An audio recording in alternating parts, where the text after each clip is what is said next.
Base makeup করতে যদি তোমাদেরও আমার মতো অসুবিধা হয়, তাহলে কিভাবে আমি শুধুমাত্র নিজের মুখের মধ্যে না 53A কে নিজের পুরো বেস মেকআপটা শুধু একটা কনসিলার আর কন্ট্রোর দিয়ে কমপ্লিট করেছি, দেখে নাও।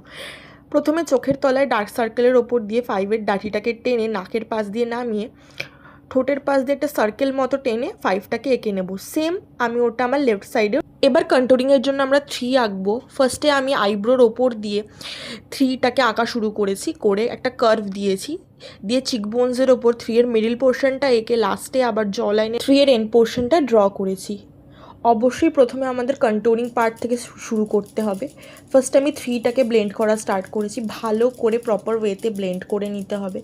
এখানে আমি এমনভাবে ব্লেন্ড করছি যাতে ফিনিশিংটা খুব স্মুথ আসে, ডার্কনেসটা খুব বেশি চোখে না পড়ে, আর এটা যে দুটো ডিফারেন্ট শুধু কনসিলার আর কন্ট্রোর ইউজ হয়েছে খুব একটা বোঝা না যায়। দেখতে পাচ্ছ ভালো করে ব্লেন্ড করার পর আমার ফিনিশিংটা কেমন এসেছে।